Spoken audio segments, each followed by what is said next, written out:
So it becomes extremely difficult to get them to understand that those are illusions that have been created to keep us pacified, quiet, and stupid about our condition.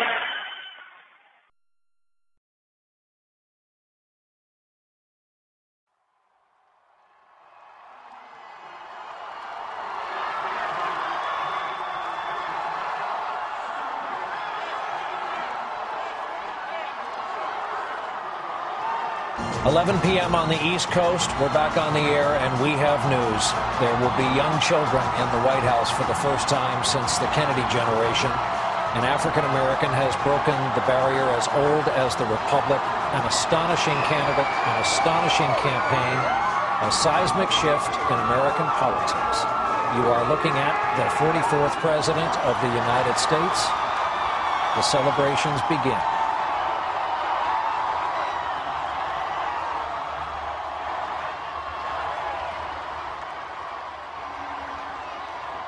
The question was, why are so many young white people in support of Barack Obama? I think it's one or two or both. Now, one, there are a sizable number of white people who are tired of this whole business about squabbling about what color somebody is. Mostly a number of younger white people, people classified as white. Now there's another category, and that is the refined racists who says it's good for business. Good for the business of what? Of racism. That you put a lot of black people up front, and what better way to put a black person up front is, the attempt was made by that category of people, first of all with Mr. Powell, who didn't rise to the occasion for reasons which he best knows, in my opinion. And then now Mr. Obama, that a lot of white people say they want him out front. By out front means he's not going to dictate. He's not going to just sit up and write checks, because he's not going to be allowed to do that based on logic. So why would white people who have malintentions want him to be up front?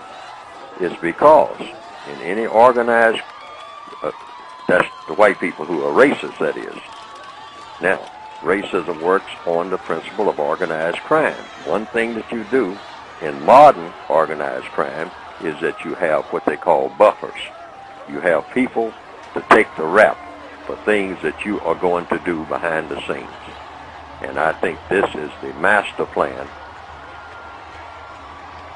for the position that Mr. Obama is going to be in. And I think that every black person, every non-white person, and every correct-thinking white person should be aware of that plan. That a lot of very ugly things are going to happen on his watch that he has absolutely nothing to do with, but he's going to be the person standing there with the smoking gun, because somebody's going to put it in his hands. That's an old trick that everybody should be aware of by now, but a lot of people are not. And a lot of black people, you can look for it, and I'm trying to head it off, and everybody who is listening to this should be trying to head it off, saying, don't rise to that bait, because the bait is for everybody, particularly millions of black people throughout the world to get mad at Mr. Obama because they didn't get a check.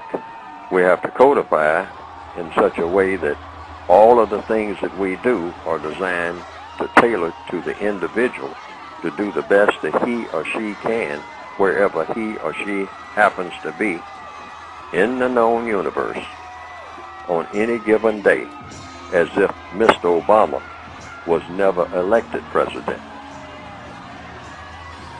A lot of this surrounding Mr. Obama is to lull the dark-skinned people of the world to sleep, thinking that this is hallelujah time, and that all they have to do is just lie down and go to sleep, and when they wake up, all they have to do is march themselves to the mailbox, and there will be a fat check there with Mr. Obama's signature on it.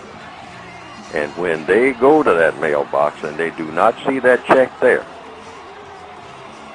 and when things seem to be getting worse and worse for them, while they stand there waiting on a Messiah,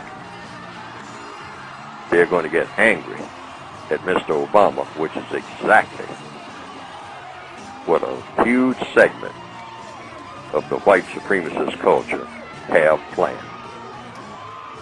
That's exactly what they want to happen, while they enrich themselves behind the scenes